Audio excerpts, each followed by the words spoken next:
రాజమహేంద్రవరంలోని చందా సత్రం వీధిలో ఎన్టీఆర్ భరోసా పెన్షన్ల పంపిణీని నేటి ఉదయం కమిషనర్ రాహుల్ మీనా పరిశీలించారు. అర్హులైన లబ్ధిదారులకు పారదర్శకంగా సామాజిక భద్రత పింఛన్లు పంపిణీ చేస్తున్నట్లు కమిషనర్ రాహుల్ మీనా తెలిపారు. ఈ సందర్భంగా పింఛన్దారులతో స్నేహపూర్వకంగా మాట్లాడుతూ పింఛన్ సాయం ఏ విధంగా ఉపయోగపడుతుందో అడిగి తెలుసుకున్నారు. అలాగే ప్రభుత్వం అమలు చేస్తున్న పథకాలు అందుతున్నది లేనిది ఆరా తీశారు. నగరంలో పింఛన్ల పంపిణీ సజావుగా కొనసాగుతోందని, ఎక్కడైనా లోపాలు ఉన్నట్లయితే వెంటనే తెలియచేయాలని ప్రజలకు విజ్ఞప్తి చేశారు. అనంతరం కమిషనర్ మాట్లాడుతూ ఆర్ఎంసీ సెక్రటరీ శైలజావల్లి, ఎంహెచ్ఓ వినూత్న, ఇతర మున్సిపల్ అధికారులు, వార్డు సచివాలయ సిబ్బంది కమిషనర్ వెంట ఉన్నారు. మాజీ మంత్రి వైసీపీ పీఏసీ సభ్యులు ముద్రగడ పద్మనాభంను పరామర్శించేందుకు హైదరాబాద్లోని ఆసుపత్రికి రావద్దని ఆయన తనయుడు గిరిబాబు వైసీపీ అధినేత వైఎస్ జగన్ను కోరారు. ముద్రగడ ఆరోగ్య పరిస్థితిని స్వయంగా చూసేందుకు వైఎస్ఆర్సీపీ అధినేత మాజీ సీఎం వైఎస్ జగన్మోహన్ రెడ్డి రేపు హైదరాబాద్లోని సింధు ఆసుపత్రికి వెళ్లాల్సి ఉంది. అయితే ఆసుపత్రి వర్గాల ఇబ్బందుల దృష్ట్యా పర్యటనను రద్దు చేసుకోవాలని జగన్ను కోరారు. ఇప్పటికే రాష్ట్ర వ్యాప్తంగా ఉన్న ముద్రగడ అభిమానులు వైసీపీ నేతల తాకిడితో ఆసుపత్రిలో రోగులకు వైద్య సేవలు అందించే సిబ్బంది తీవ్ర ఇబ్బందులు ఎదుర్కొంటున్నారని, ఇవన్నీ దృష్టిలో ఉంచుకుని పర్యటనను విరమించుకోవాలని గిరిబాబు విజ్ఞప్తి చేశారు. రాజమహేంద్రానికి చెందిన వైసీపీ బీసీ నాయకుడు పీతా రామకృష్ణపై పెట్టిన పీడీ చట్టాన్ని ఉపసంహరించాలని మాజీ ఎంపీ వైఎస్ఆర్సీపీ జాతీయ అధికార ప్రతినిధి మార్గాని భరత్రాం ఎస్పీ డి నరసింహకిషోర్ను కలిసి విజ్ఞప్తి చేశారు. అధికార పార్టీ నాయకులు చేసే అన్యాయాలను, అక్రమాలను ప్రశ్నించడం వల్లే నగర ఎమ్మెల్యే ఒత్తిడితో ఆయనపై పీడీ చట్టాన్ని ప్రయోగించారని ఆరోపించారు. అతనిపై 12 కేసుల్లో ఇరికించడంతో పాటు రౌడీ షీట్ కూడా తెరిచారని భరత్ ఎస్పీ దృష్టికి తెచ్చారు. ఈ కేసులపై రౌడీ షీట్పై పోలీసుల వేధింపుల నుంచి మినహాయించాలని హైకోర్టును ఆశ్రయించినట్లు తెలిపారు. దాంతో హైకోర్టు 10 కేసులు కొట్టివేసిందని, కేవలం 2 కేసులు మిగిలాయని, వాటిని ఆధారం చేసుకుని ఒత్తిడితో పోలీసులు వేధింపులకు గురిచేస్తున్నారని చెప్పారు. నగరంలో స్థానిక 40 వార్డులో అధికార పార్టీకి చెందిన 2 గ్రూపుల మధ్య పేకాట, బ్రాకెట్ వంటి నేరపూరిత కార్యకలాపాల నిర్వహణలో విభేదాలు తలెత్తి కొట్టుకోవడం జరిగిందని పేర్కొన్నారు. ఈ ఘర్షణలో ఒక వర్గాన్ని తలలు పగిలిపోగా బాధితులు పోలీస్ స్టేషన్లో ఫిర్యాదు చేయడం జరిగిందన్నారు. అయితే ఎమ్మెల్యే దెబ్బలు తిన్న వారిపై సానుభూతి చూపించక న్యాయం చేయకపోగా తిరిగి వారిపై మరొక కేసు నమోదు చేయించారని ఎస్పీ దృష్టికి తెచ్చారు. పైగా ఆ వార్డుతో పాటు నగరంలో ఏ వార్డులోనూ ప్రతిపక్ష వైసీపీ పార్టీ వారిని, చివరకు మాజీ ఎంపీని సైతం తిరగనిచ్చేది లేదని అధికార పార్టీ నాయకులు, అనుచరులు బహిరంగంగా సవాలు చేసి శాంతి భద్రతల సమస్యను సృష్టించారని తెలిపారు. వివాదరహితుడు, ప్రజా సమస్యల పట్ల మానవతా దృక్పథంతో వ్యవహరిస్తూ తూర్పుగోదావరి జిల్లా అదనపు ఎస్పీగా పనిచేసి పదోన్నతిపై నాన్ కేడర్ ఎస్పీగా, సిఐడి ఎస్పీగా బదిలీ అయిన ఏపీ సుబ్బరాజుకు ఎస్పీ డి నరసింహకిషోర్, ఇతర పోలీస్ అధికారులు ఆత్మీయ వీడ్కోలు పలికి ఘనంగా సత్కరించారు.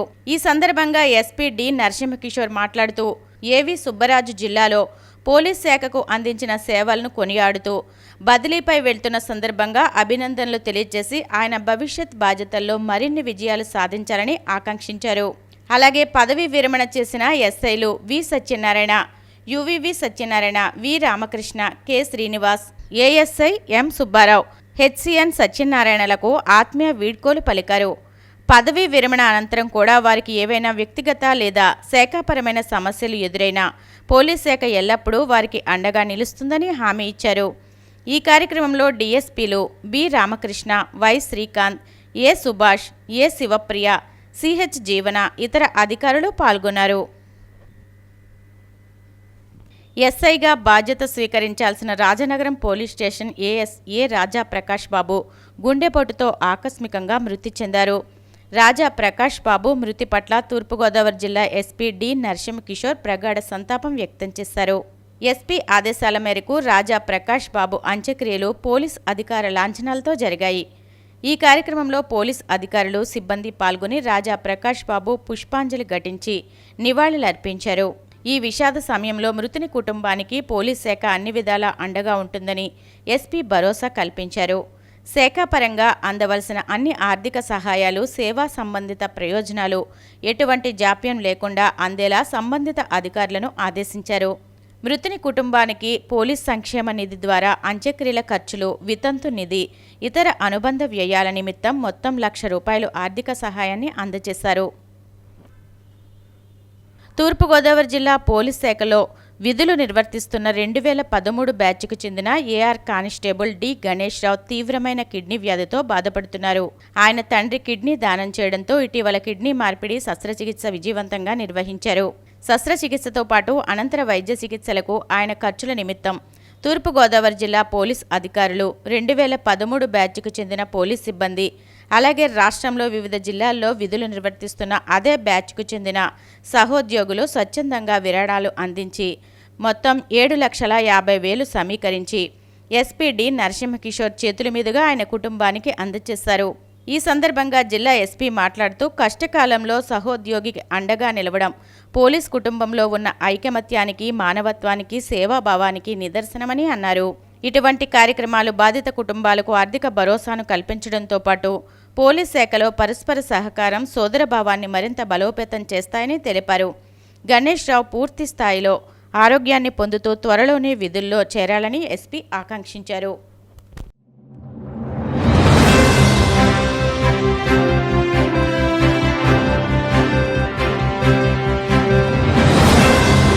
నమస్కారం. సిసిసి డిజిటల్ 230 న్యూస్ బులెటిన్కి స్వాగతం. ముందుగా వార్తలోని ముఖ్యాంశాలు. పవన్ కళ్యాణ్ హోంమంత్రి కాగానే జాడా శ్రవణ్ కుమార్ పై ఫిర్యాదు చేస్తానన్న రఘురామ తన నాలుక కోసి సమాధి కడతానని బెదిరించడం హత్యకు ప్రేరేపించడమేనని ఆరోపణ. రావిపాడు గ్రామంలో ఉపాధి హామీ శ్రామికులకు భోజనాలు ఏర్పాటు చేసిన మంత్రి నిమ్మల వారి కష్ట సుఖాలను అడిగి తెలుసుకుని ఏ సమస్య వచ్చినా తాను పరిష్కరిస్తానని భరోసా.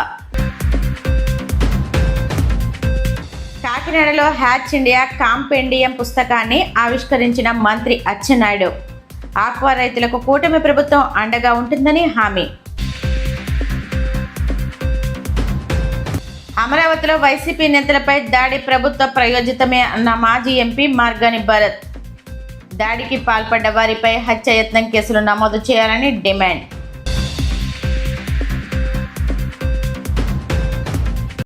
ఉప ముఖ్యమంత్రి పవన్ కళ్యాణ్ హోం మంత్రిత్వ శాఖ బాధ్యతలు స్వీకరించిన వెంటనే జై భీమ్ పార్టీ అధ్యక్షుడు జాడా శ్రవణ్ కుమార్ పై ఫిర్యాదు చేస్తానని డిప్యూటీ స్పీకర్ కనుమూరి రఘురామకృష్ణరాజు స్పష్టం చేశారు. పశ్చిమ గోదావరి జిల్లా పెద్దామిరంలోని తన కార్యాలయంలో ఏర్పాటు చేసిన మీడియా సమావేశంలో ఆయన వ్యాఖ్యలు చేశారు. ఏలూరులో ఆదివారం జరిగిన ఒక కార్యక్రమంలో శ్రవణ్ కుమార్ తనపై చేసిన వ్యాఖ్యలను రఘురామ తీవ్రంగా ఖండించారు. తన నాలుక కోసి సమాధి కడతానని బెదిరించడం హత్యను ప్రేరేపించే క్రిమినల్ చర్య కిందకే వస్తుందని ఆయన మండిపడ్డారు. తాను హోంమంత్రిని కాకపోవడం వల్లే నేరగాళ్లు ఇష్టానుసారంగా వ్యవహరిస్తున్నారని ఇటీవల పవన్ కళ్యాణ్ చేసిన వ్యాఖ్యలను రఘురామ ఈ సందర్భంగా గుర్తు చేశారు. పవన్ హోం మంత్రిగా బాధ్యతలు స్వీకరించాకే ఈ అంశంపై ఫిర్యాదు చేస్తానని ఆయన స్పష్టం చేశారు. రాజ్యాంగబద్ధమైన పదవిలో ఉన్న వ్యక్తిపై ఇటువంటి అనుచిత వ్యాఖ్యలు చేస్తే కూటమి ప్రభుత్వం చూస్తూ ఊరుకోదని ఆయన హెచ్చరించారు. అతను మొన్నటిదాకా చంద్రబాబు నాయుడు గారిని గట్టిగానే తిట్టాడు. మరి నిన్న ఏమీ అనకపోవటం, పైగా మరి మెచ్చుకున్నారని కూడా అంటాం, ఇవన్నీ అనుమానం లేని వాళ్ళకు కూడా అనుమానం రేకెత్తించే విధంగా ఉన్నాయి ఈ మాటలు. బట్ మరి ఎవరైనా సోమోటో మరి నిజంగా పోలీసులు కంప్లైంట్ తీసుకుంటారా, వాళ్ళే లేదు ఎవరైనా ఒకవేళ నా అభిమానులు, నేనైతే పవన్ కళ్యాణ్ గారు హోమ్ మినిస్టర్ అయ్యేదాకా నేనైతే కంప్లైంట్ ఇవ్వను డెఫినెట్గా. ఇది నా స్టాండ్. నా నాలుగు ఆయనకే పంపుతానన్నారు ఒకటి. రెండు, మొన్న పవన్ కళ్యాణ్ గారు ఈ క్రిమినల్స్ నేను హోమ్ మినిస్టర్ కానందువల్ల హ్యాపీగా ఉన్నారు అని అన్నారు. సో కాబట్టి ఇతను క్రిమినల్. సో ఆయన హోమ్ మినిస్టర్ అయ్యే వరకు క్రిమినల్స్ హ్యాపీగా ఉంటారని చెప్పి మరి కళ్యాణ్ గారే అనుకుంటున్నప్పుడు ఇదిగో ఈ నాని గారు ఇంకేదో అనుమానాలు పెట్టాడు. ఈ బ్యాక్గ్రౌండ్లో ఇక నేను కంప్లైంట్ ఇచ్చి కూడా యాక్షన్ తీసుకోవట్లేదు అనుకోండి, అలా అదొక నామర్థం నాకు. డిప్యూటీ స్పీకర్ స్థాయిలో ఉండి మీరు కంప్లైంట్ ఇచ్చినప్పటికీ కూడా మళ్ళీ ఏదో లేదని చెప్పి మళ్ళీ ఇలాగే ప్రెస్ మీట్ పెట్టమని చెప్పి ఇలాగే నన్ను అడుగుతారు. సో కాబట్టి నేను కంప్లైంట్ ఇచ్చినా, ఒకవేళ ఎవరైనా కంప్లైంట్ ఇచ్చినా చర్య ఒకటే ఉంటుంది. చర్య అంటూ ఉంటే ఇలాగా మాట్లాడి నాలుగు కోసేస్తాను, సమాధి కట్టేస్తాను, ఎవడ పడితే ఆడు. ఇప్పుడు చట్టం అంత క్లియర్గా ఉండి సుప్రీంకోర్టు రూలింగ్స్ ఉండి ఎక్కడా కూడా ప్లేసెస్ ఆఫ్ వర్షిప్ దగ్గర మైకులు పర్మిషన్ లేకుండా ఉండకూడదు, పర్మిషన్ ఇచ్చినప్పుడు కూడా ఇన్ని డెసిబల్స్లో ఉండాలి అంటే నేను చెప్తున్నాను. వీళ్ళు కోనికేసుకో గొట్టంగాడు ఇది చెప్పేయటానికి. నేను చెప్తున్నాను మీరు పెట్టుకోండి అని చెప్పి నోటుకు వచ్చినట్టు మాట్లాడతాం, నాలుగు కోసేస్తానంటాం, సమాధి కట్టేస్తానంటాం. ఇటువంటి మాటలన్నీ కూడా మాట్లాడిన తర్వాత ఎటువంటి కేసు ఏమీ లేకుండా ఉపేక్షించటం. పైగా ఇవాడేమన్నా ప్రజానాయకుడు అంటే సార్ 71 కోట్లు వచ్చినాయి. మరి అలాగా మాట్లాడేస్తూ ఉంటే ఈ రకంగా మాట్లాడిన తర్వాత కూడా ఉపేక్షిస్తాయి. డెఫినెట్గా నాకు తెలిసి ఎవరొకరు కంప్లైంట్ ఇస్తారు నా తరఫున.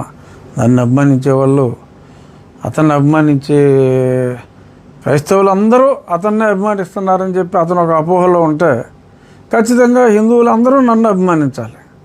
అంటే 14% అభిమానిస్తున్నారన్న భ్రమలో అతను ఉంటే 80% అభిమానిస్తున్నారు అన్న భ్రమలో నేను ఉండొచ్చు. ఆ 80లో కొద్దిమంది అయినా కంప్లైంట్ ఇస్తారు డెఫినెట్గా. ఆ ఇచ్చిన కంప్లైంట్ని ఆ పోలీసులు సీరియస్గా తీసుకుంటారా మరి చూడాలి. మంచి ప్రభుత్వం అని అందరూ అంటున్నారు.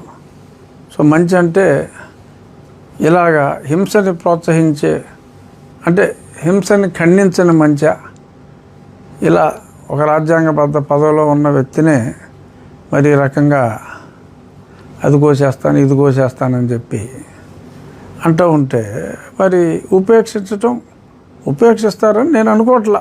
కంప్లైంట్ అంటూ ఇస్తే. కానీ నేను మళ్ళీ చెప్తున్నా, నేను కంప్లైంట్ ఇవ్వను.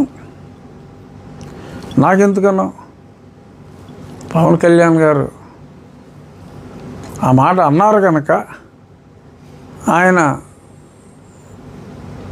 హోమ్ మినిస్టర్ అవుతారు అన్న, ఆయన్ని హోమ్ మినిస్టర్ చేస్తారు గౌరవ ముఖ్యమంత్రి గారు అన్న నమ్మకం ఇది. ఎందుకంటే డైరెక్ట్గా నాకు పవన్ కళ్యాణ్ గారికి ఉపాధి కూలీలు మంత్రి నిమ్మల రామానాయుడుతో కలిసి ఆటపాటలతో సందడి చేశారు.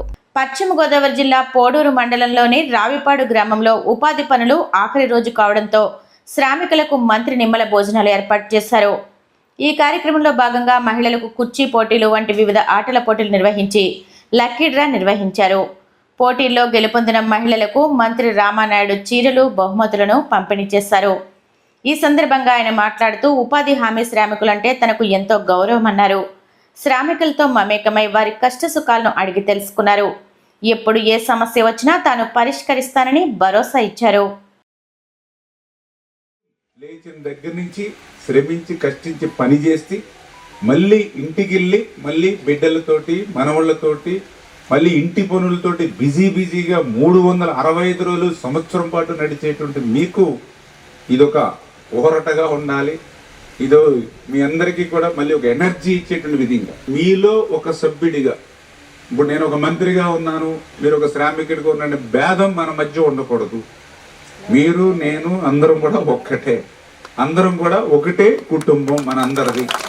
అందుకే నేను మా ఊర్లో అయితే ఇట్లా ఉపాధి హామీ శ్రామికులు భోజనాలు పెడితే నేను మా భార్య మా పిల్లలతో సహా హాజరయ్యేవాడు.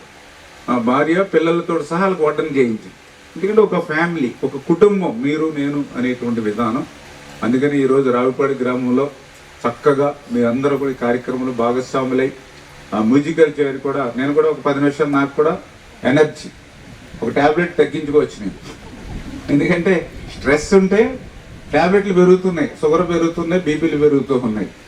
ఇప్పుడు మీ దగ్గర ఒక 10-15 నిమిషాలు మీ ఏదైతే గేమ్ చూసాం, గేమ్ చూసి హ్యాపీగా మీరు పడేటువంటి తాపత్రయం, ఆ చైర్లో కూర్చోవాలనేటువంటి మీ ఆరాటం, పాటకి అనుగుణంగా మీరు చుట్టూ తిరగడం, అవన్నీ చూసి నవ్వుకున్న హ్యాపీగా. అంటే ఈ రకంగా ఎంటర్టైన్మెంట్ ఉండాలి, సరదాగా ఉండాలి, ఆనందంగా ఉండాలి. మనం పట్టుకెళ్ళేది ఏమీ లేదు. ఇప్పుడు ఎమ్మెల్యేగా ఈ కార్యక్రమం పెట్టాలని ప్రభుత్వ కార్యక్రమాలు కాదు. ఎందుకు చేస్తున్నాము అని అంటే నాది ఒక్కటే బాని ఎప్పుడు కూడా. ఈ భూమి మీదకి ఎలాగొచ్చామో మనందరికీ తెలుసు. ఏమీ పట్టుకు రాకుండా వచ్చాం భూమి మీదకి. మళ్ళీ భూమి మీద వెళ్ళేటప్పుడు కూడా ఏమీ పట్టుకోకుండానే వెళ్తాం. మనం సంపాదించుకున్నవి కానీ మనం కూడబెట్టుకున్నవి కానీ మనతో పాటు రావు. ఏదైనా వస్తే ఏమొస్తుంది, మనం ఉన్నప్పుడు మనం చేసినట్టు మంచి పనులు మాత్రమే మనం లేనప్పుడు వస్తూ ఉంటాయి. అంచేత ఆ సత్యాన్ని మనం గ్రహించి పనిచేస్తాను నేను ఎప్పుడు కూడా. అందుకని ఆ తాపత్రయం లేకుండా మన చేతిలో ఉన్నది 10 మందికి పంచాలి, మన చేతిలో ఉన్నది 10 మందికి పెట్టాలి. మన ఒక్కళ్ళవే ఆనందం కాదు, అందరూ ఆనందంగా ఉండాలనేది.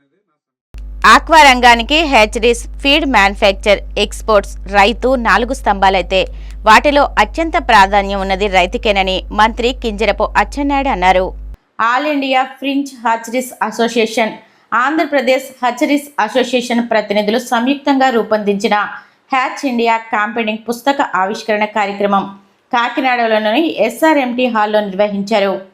ఈ సమావేశానికి మంత్రి అచ్చెన్నాయుడు, రాజ్యసభ సభ్యుడు బీదా మస్తాన్ రావు, ప్రభుత్వ whip Datla Subbaraju, Kakinada city MLA Vanamadi Venkateswara Rao, ఎమ్మెల్సీలు Perabathula Rajasekharam, Karri Padmasri, DCCB chairman Tummala Babu, AVS Raju, Satti Suryanarayana Reddy, Gurram Chandramouli, Katakamsetti Bobby, all India state hatcheries అసోసియేషన్ల ప్రతినిధులు వై రవి, నరేంద్రరాజు వర్మ పాల్గొన్నారు. ఈ సందర్భంగా మంత్రి అచ్చెన్నాయుడు మాట్లాడుతూ ఆక్వా రంగ అభివృద్ధికి ప్రభుత్వం కట్టుబడి ఉందని తెలియజేశారు. 1 hatcheries, 2 feed manufactures, 3 export and 4వది రైతు. ఈ 4 రంగాల్లో మనందరికీ అత్యంత ప్రాధాన్యమైనటువంటిది రైతు అని చెప్పి మీ అందరికీ ఈ సందర్భంగా తెలియజేస్తున్నాను. ఎందుకు ఈ మాట అంటున్నానంటే, రైతు హ్యాపీగా ఆక్వా కల్చర్ చేసేటప్పుడే మిగిలినటువంటి రంగాలకు పని దొరుకుతుంది. రైతే నేను ఆక్వా వ్యవసాయం చేయనని చెప్తే మిగతా రంగానికి అంత పని ఉండదు. అందుకే మనం రైతును దృష్టిలో పెట్టుకొని ఈ రంగాన్ని ముందుకు తీసుకెళ్లవలసినటువంటి అవసరం ఉంది అని చెప్పి ఈ సందర్భంగా తెలియజేస్తున్నాను. రాజధాని అమరావతి ప్రాంతంలో ల్యాండ్ పూలింగ్ బాధితులైన పెనుమాక రైతులకు భరోసా ఇచ్చేందుకు వెళ్లిన వైసీపీ సిఆర్డీఏ రైతు పరిరక్షణ కమిటీ నేతలు, మాజీ మంత్రులు, ఎమ్మెల్సీలపై టీడీపీ శ్రేణులు రాళ్లు, కోడిగుడ్లతో భౌతిక దాడులకు తెగబడడానికి మాజీ ఎంపీ మార్గాని భరత్ తీవ్రంగా ఖండించారు. రాజమండ్రి వైసీపీ కార్యాలయంలో ఆయన మీడియాతో మాట్లాడుతూ మంత్రి నారా లోకేష్ ప్రధాన అనుచరుడైన టీఎన్ఎస్ఎఫ్ నాయకుడి ఆధ్వర్యంలో కార్లను ధ్వంసం చేసి నేతలపైనే కాకుండా అడ్డు వచ్చిన పోలీసులపై సైతం హత్యాయత్నానికి పాల్పడ్డారని ఆరోపించారు. దాడులకు పాల్పడిన అధికార పార్టీ గూండాలను వదిలేసి బాధితులైన వైసీపీ నేతలపైనే అక్రమంగా రివర్స్ కేసులు నమోదు చేయడం కూటమి ప్రభుత్వ దుర్మార్గానికి పరాకాష్ట అని ధ్వజమెత్తారు. లోకేష్ గారితో చెప్పించాల్సిన బాధ్యత యాజ్ ఏ తండ్రిగా మీకు ఆ బాధ్యత ఉంది. ఎంత అన్యాయం అండి ఇది. ఇది ప్రజాస్వామ్యంలో కరెక్టేనా? ప్రజాస్వామ్యంలో ఇది ఎవరైనా ఒప్పుకుంటారా? ఇది ఎంతవరకు కరెక్ట్ అని అడుగుతా ఉన్నా. ఇవాళ మనకి వెలుగులోకి వచ్చిన ఘటనలు ఇవి. అసలు వెలుగులోకి రాని ఎన్ని ఘటనలు జరుగుతున్నాయండి ఇవాళ ఆంధ్రప్రదేశ్లో? ఇక్కడ రాజమండ్రిలో స్థానికంగా ఒక సెట్టిబలిజ యువకుడి పైన తీసుకుని వచ్చి పీడీ యాక్ట్ పెట్టారు. పీడీ యాక్ట్ పెట్టి టెర్రరిస్ట్ లాగా రోడ్డు మధ్యలో ఆపేసి అరెస్ట్ చేసి ఎత్తుకెళ్ళిపోయారు. అతని పైన రౌడీ షీట్ తీస్తే హైకోర్టును ఆశ్రయించారు. హైకోర్టు కూడా చివాట్లు పెట్టింది ఈ డిపార్ట్మెంట్కి. మీరు చీటికి మాటికి ప్రభుత్వ కక్ష సాధింపులు చెయ్యొద్దు అని చెప్పేసి హైకోర్టు కూడా చివాట్లు పెట్టింది. మీరు మాటి మాటికి స్టేషన్లకు పిలిపించద్దని కూడా చివాట్లు పెట్టింది. మళ్ళీ ఇవాళ ప్రచారాలు చేస్తున్నారు. ఒక రౌడీ షీటర్, వీళ్ళే తీస్తారు రౌడీ షీటర్లు, మళ్ళీ వీళ్ళే ప్రచారం చేస్తున్నారు ఏ రౌడీ షీటర్ని అరెస్ట్ చేస్తే తప్ప అని. నేను అడుగుతా ఉన్నా, 2 కేసులు ఉన్న వ్యక్తి పైన అరెస్టులు చేస్తారా అని అడుగుతా ఉన్నా. ఇది కాక ఇవాళ నారా లోకేష్ గారు అవలంబించే రాజ్యాంగము ఇండియన్ కాన్స్టిట్యూషన్ కాదండి, ఇది భారత రాజ్యాంగం. డాక్టర్ బాబాసాహెబ్ అంబేద్కర్ గారు రచించిన రాజ్యాంగం. దీనిపైన గౌరవం లేదు. ఎంతసేపు కూడా రెడ్ బుక్ పట్టుకోవడం, ఆ రెడ్ బుక్లో నోటికొచ్చిన మాటలు మాట్లాడడం. ఆ రెడ్ బుక్నే మీ పోలీస్ డిపార్ట్మెంట్ కూడా ఐపీసీ సెక్షన్ని పక్కన పెట్టేసి ఈ రెడ్ బుక్ సెక్షన్ని మీరు అవలంబిస్తున్నారు. ఐపీసీ సెక్షన్లో ఒక గాలికి వదిలేశారు. ఓన్లీ ఆంధ్రప్రదేశ్లో రెడ్ బుక్ సెక్షన్లు జరుగుతూ ఉన్నాయి. సరే, ఐపీసీది బిఎన్ఎస్గా మారింది, బిఎన్ఎస్ సెక్షన్స్ని అవలంబించాలి కదా, ఎందుకు చేయట్లేదని అడుగుతా ఉన్నా. దాన్నే అలుసుగా తీసుకుని ఇవాళ ఈ పరిస్థితులు కనబడుతున్నాయి. ఇవాళ యువత రాజకీయాల్లోకి రావాలండి. యువత ఎడ్యుకేటెడ్ యంగ్స్టర్స్ రావాలి. మరి నారా లోకేష్ గారు స్టాన్ఫర్డ్ యూనివర్సిటీలో చదువుకున్నారు. చదువుకుని ఆయన బుక్ పట్టుకుని మాట్లాడిన మాటలు ఏంటండి? రెడ్ బుక్ పట్టుకుని కడ్రాయర్తో నడిపిస్తా, కడ్రాయర్తో పరిగెట్టిస్తా. ఏ జగన్ లండన్ దేనికి వెళ్ళాడు, ఏం చేయడానికి వెళ్ళాడు అని ఆ బీప్ మాటలు. ఇతను చీఫ్ మినిస్టర్ క్యాండిడేట్ అండి. ఇతను మాట్లాడచ్చా? బూతులు మాట్లాడచ్చా? ఏం మాట్లాడవు? ఇవాళ రాష్ట్ర ప్రజలు ఎవరో చూడలేదని అనుకుంటున్నావా బాబు నారా లోకేష్? నువ్వు జగన్ గారి గురించి లండన్ వెళ్ళినప్పుడు నువ్వు ఏ మాట మాట్లాడావు? ఆ మాట నేను ఉచ్చరించగలను, కానీ సభ్య సమాజం ఒప్పుకోదు. సభ్య సమాజం ఒప్పుకోదు. ఏం మాటలు మాట్లాడావు? నువ్వు మాకా నీతులు చెప్పేది? ఇవాళ సాయి కృష్ణ లాకప్ డెత్ జగన్ అన్న గనక బయటికి తీసుకురాకపోతే అసలు అది వెలుగులోకి వచ్చేదా అని అడుగుతా ఉన్నా. వచ్చేది కాదు. ఇవాళ దళిత యువకుడు నేను పలానా పోలీస్ ఆఫీసర్ వాళ్ళని చచ్చిపోతున్నాను అని సూసైడ్ వీడియో చేసుకుంటే మేము దాన్ని బయటికి తీసుకురాకపోతే వెలుగులోకి వచ్చేదా అని అడుగుతా ఉన్నాం. ఇక్కడ స్టీల్ ప్లాంట్లో అండి, స్టీల్ ప్లాంట్లో అక్కడ దుర్ఘటన జరిగితే ఈయన నారా లోకేష్ గారు అంటారు మీ ఇంట్లో ఎవరు చచ్చిపోలేదు కదా మీకెందుకు అని అంటున్నాడు. ఎవరైనా మాట్లాడతారండి అలాగా? ఇప్పుడు అక్కడ సహనం కోల్పోయి ఈ రకంగా మాట్లాడతారా ఎవరైనా అని అడుగుతా ఉన్నా. ఇది ఎంతవరకు కరెక్ట్ అని అడుగుతున్నా. అదే ఎల్జీ పాలిమర్స్ ఘటన జరిగినప్పుడు జగనన్న ఎక్స్గ్రేషియా కింద ₹1 కోటి ఇచ్చాడు. మీరేం చెప్తున్నారు? వాళ్ళకి రావాల్సిన ఏవైతే ఇండస్ట్రీస్ యాక్ట్ ప్రకారంగా జనసేన పార్టీ ప్రజాస్వామ్యానికి విలువనిస్తుందని, పార్టీ నిర్మాణంలో అంతర్గత ప్రజాస్వామ్యాన్ని బలంగా ఆచరించే విధానం పవన్ కళ్యాణ్కే సాధ్యమని జనసేన నిర్మాణ సారథుల సమాచార సేకరణ కమిటీల కేంద్ర కార్యాలయ సమన్వయకర్త డాక్టర్ సందీప్ పంచకర్ల అన్నారు. రాష్ట్ర వ్యాప్తంగా మొదలైన సమాచార సేకరణ ప్రక్రియను జనసేన పార్టీ కేంద్ర కార్యాలయంలో సమాచార సేకరణ కమిటీల సమన్వయకర్తలు మీడియాకు వివరించారు. ఈ సందర్భంగా సందీప్ మాట్లాడుతూ దేశానికి బాధ్యతాయుత నాయకత్వం అందించాలని, అది ప్రజాస్వామ్యబద్ధంగా ఉండాలన్నది పవన్ కళ్యాణ్ లక్ష్యమన్నారు. దేశానికి ఉత్తమ నాయకులను తయారు చేసే కర్మాగారంగా పార్టీని తీర్చిదిద్దుతున్నారని తెలియజేశారు. రైతు సోదరులకి మరియు వారి రైతు కుటుంబ సభ్యులందరికీ కూడా ఏరువాక పౌర్ణమి శుభాకాంక్షలు. ఈ ఏరువాక పౌర్ణమి నాటి నుంచే రైతులందరూ కూడా భూమాతకి నమస్కరించుకుని మనకు ఏవైతే విత్తనాలు ఉంటాయో ఆ విత్తనాల్ని దేవుడికి నమస్కరించుకుని భూమిలో నాటుతారు. మరి ఇలాంటి అద్భుతమైన రోజున జనసేన పార్టీ అధ్యక్షులు శ్రీ పవన్ కళ్యాణ్ గారు జనసేన పార్టీ యొక్క మనకి ఎవరైతే ముఖ్య నాయకులు ఉంటారో వీళ్ళందరినీ కూడా ఒకటిగా చేయడం కోసం ఈ కార్యక్రమాన్ని ప్రారంభించారు. కాబట్టి నేను ఈ సమాచారాన్ని పూర్తిగా మీ ముందు చేరవేసే ముందు రైతులకు సంబంధించిన మనకి ఆస్పీసెస్ డే కాబట్టి నేను మీ అందరికీ కూడా ఒక చిన్న కథతో నేను ప్రారంభిస్తానండి. మీ అందరికీ కూడా చైనీస్ బ్యాంబూ అనే ఒక చెట్టు గురించి తెలుసు. అనేక మందికి తెలుసు, కొంతమంది తెలిసి ఉండకపోవచ్చు. ఈ చైనీస్ బ్యాంబూ అనే ఒక విత్తనం ఎవరైతే వ్యక్తి ఈ చైనీస్ బ్యాంబూను నాటుతాడో అది నాటిన మొదటి సంవత్సరం ఎటువంటి ఫలితాలు ఇవ్వదండి. మొదటి సంవత్సరం అంతా కూడా వాటికి నీరు పోస్తానే ఉండాలి. రెండో సంవత్సరం నీరు పోస్తానే ఉండాలి. మూడో సంవత్సరం నీరు పోస్తానే ఉండాలి. చూసే ప్రతి ఒక్కడికి కూడా ఇదేంటి, ఈ మనిషి ఏం చేస్తున్నాడు, దేన్ని నాటాడు, ఫలితం రావట్లేదు, ఇతనికి ఏమన్నా అసలు ఏమంటే మా మైండ్ ఉందా, లేదు, అసలు దీనివల్ల ఫలితాలు ఉంటాయని చెప్పి అనేక మంది అనుమానించారు. 4వ సంవత్సరం అయినా కూడా ఎటువంటి ఫలితాలు రాలేదు. 5వ సంవత్సరం ఎటువంటి ఫలితాలు రాలేదు. కానీ 5 సంవత్సరాల తర్వాత ఈ చైనీస్ బ్యాంబూ విత్తనం ఏదైతే ఉందో పోసిన ప్రతి నీటి చుక్కను కూడా బలంగా మార్చుకుని 5వ సంవత్సరం తర్వాత నుంచి కూడా 5 నుంచి 6 వారాల సమయంలో దాదాపు 90 నుంచి 100 అడుగులు పైకి ఎత్తుకు ఎదుగుతుందండి. ఆ 90 నుంచి 100 అడుగులు ఎత్తుకు ఎదగడానికి దానికి కావాల్సిన సమయం కేవలం 5 నుంచి 6 వారాలు మాత్రమే. కానీ ఈ రైతు పడ్డ కష్టం ఎన్ని సంవత్సరాలు మీకు తెలుసా? 5 సంవత్సరాల కష్టం. ఈ 5 సంవత్సరాల కష్టం ఎవరికి కనపడదు. ఈ 5 సంవత్సరాల కాలాన్ని చూసే వ్యక్తులు ఏమంటారంటే ఈ రైతు నాటాడు కానీ ఎటువంటి ఫలితాలు రాలేదనుకుంటారు. ఎవరైతే ఈ చైనీస్ బ్యాంబూ విత్తనం మొలకెత్తే సమయం నుంచి 5 వారాల పాటు చూస్తారో చాలా అదృష్టవంతుడితను ఏ పని చేయకుండానే 5 వారాల్లో 100 అడుగులు చెట్టుని ఇతను నాటేశాడని చెప్పి అనుకుంటారు. కానీ ఆ రైతు పడ్డ కష్టం 5 సంవత్సరాల 5 నెలలండి.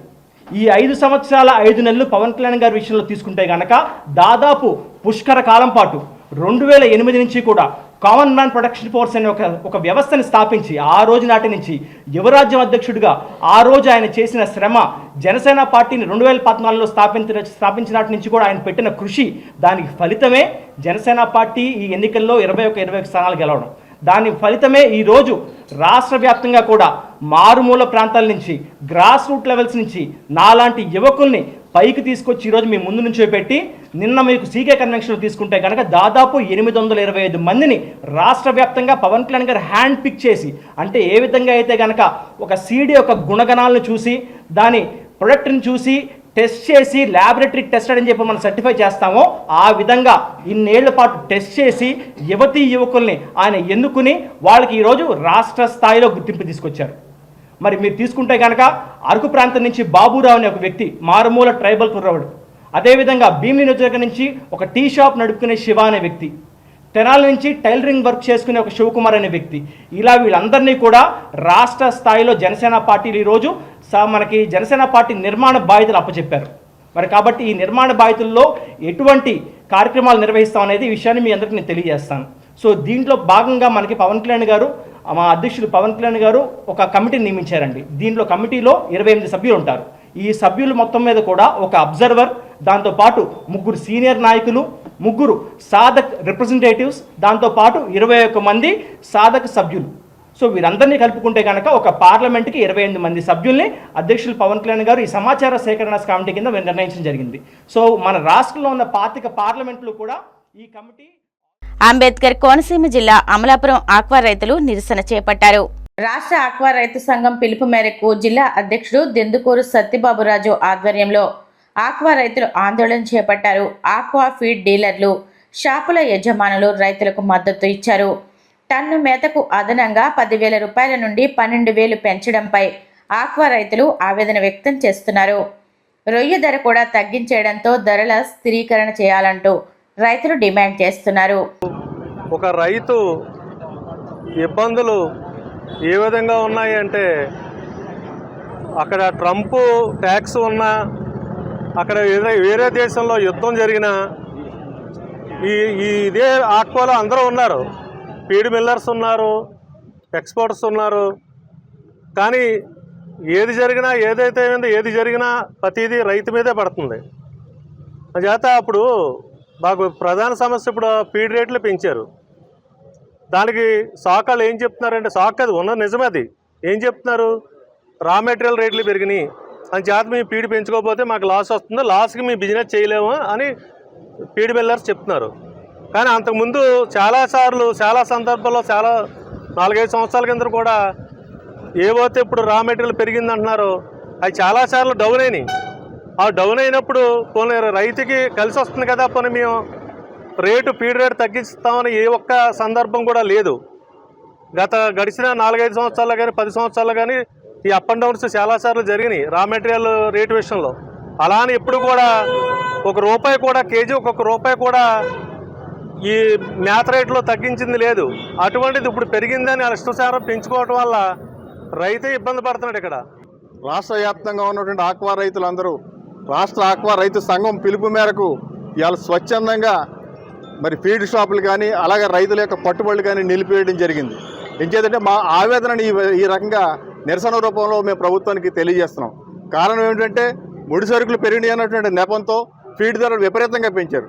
మరి అప్సరా చట్టం అన్నది సాక్షాత్తు గౌరవ ముఖ్యమంత్రి గారు అయినటువంటి నారా చంద్రబాబు నాయుడు గారి సమక్షంలో ఒక రేటు ఒప్పందానికి వచ్చి ఆ ఒప్పందాన్ని అమలు చేయని కారణంగా ఇవాళ మేము ఆక్వా రైతులందరూ కూడా రోడ్డెక్కి నిరసన వ్యక్తం చేస్తున్నాం.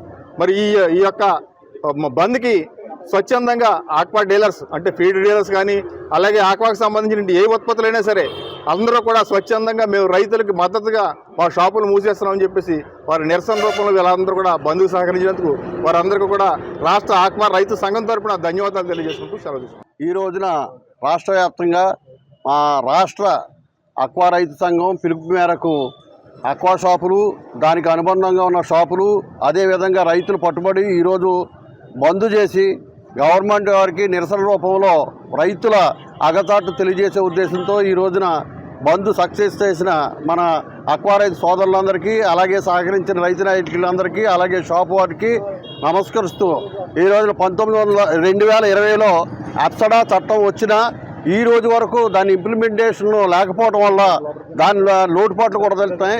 ఒక పక్క చంద్రబాబు నాయుడు గారు లక్షలాది ఎకరాలు పెంచి ఎక్స్పోర్ట్ని పెంచుదామంటే దాని అనుగుణంగా యంత్రాంగం లేక రైతు పండించిన రొయ్యకి గిట్టుబాటు ధర లేక ఎవరికి చెప్పుకోవాలా ఏం చేయాలనే ఉద్దేశంతో రైతులు ఈ రోజున రోడ్డెక్కి ప్రశాంతంగా బతుకుతున్న ఆక్వా రైతులు రోడ్డెక్కి షాపులు బంద్ చేసి అలాగే పట్టుబడి బంద్ చేసి గవర్నమెంట్ వారికి నిరసన వ్యక్తం చేయడం జరిగింది. ఈ రోజున ముఖ్యంగా రైతు ఎప్పుడు కూడా అన్ని విధాలుగా కూడా నష్టపోతున్నాడు. ఎందుకంటే రైతులో మెయిన్ తను ఆ రోజు చెరువు కాడికి వెళ్ళటం, తన కష్టపడటం, ఇంటికి వెళ్ళటం తప్పించి వేరే ఆలోచన లేకపోవటం. ఈ ఈవేళ అన్నిటికీ సబ్సిడీలు ఇచ్చిన ఈ రైతుకి ఏ విధమైన సబ్సిడీ ఇవ్వకపోవటం అన్ని విధాలా నష్టపోవడం జరుగుతుంది. ఈవేళ ఈ ఆక్వా రైతు ఆక్వా చెరువులు అంటే ఈవేళ ఆక్వా ఇండస్ట్రీ కింద, ఎందుకంటే రైతుకి ఎలా ఉన్నా ఇండస్ట్రీలో పెద్ద ఇండస్ట్రీలో బతికే లేబర్ కన్నా బతికే ఆఫీసర్ల కన్నా ఈ ఆక్వా ఇండస్ట్రీలో ఎక్కువ కోస్ట్ ఏరియాలో ఆధారపడి ఉన్నారు. దీనికి ప్రతి ఒక్కరు కూడా సపోర్ట్ ఇచ్చి ఈవేళ ఈ బంద్కి పాటించినందుకు చాలా మేము సంతోషం తెలియజేస్తున్నాం. నెల్లూరు జిల్లా గూడూరు మండలం తిప్పవరపాడు గ్రామంలో శ్రీ కామాక్షి దేవి సమేత కైలాసనాథ స్వామివారి దేవస్థానంలో పౌర్ణమి సందర్భంగా విశేష పూజలు నిర్వహించారు. స్వామి అమ్మవారికి ప్రత్యేక అలంకరణ, పలు రకాల పుష్పాలతో పుష్పయాగం, మంగళ వాయిద్యాలతో పల్లకీ సేవ ఘనంగా నిర్వహించారు. భక్తులు శివనామస్మరణ చేస్తూ స్వామి అమ్మవారిని దర్శించి తీర్థ ప్రసాదాలు స్వీకరించారు.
వార్తలు ముగించే ముందు ముఖ్యాంశాలు మరొకసారి.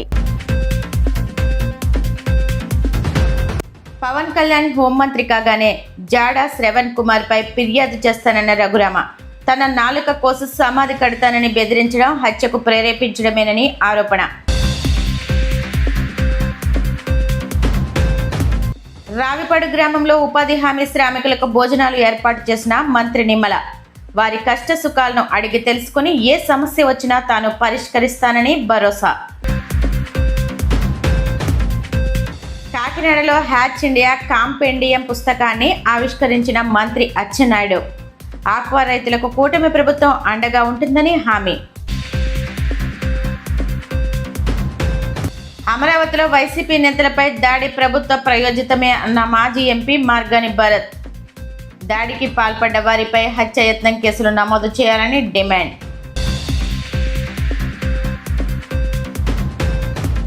ఈనాటి CCC డిజిటల్ 230 న్యూస్ బులెటిన్ ఇంతటితో సమాప్తం. నమస్కారం.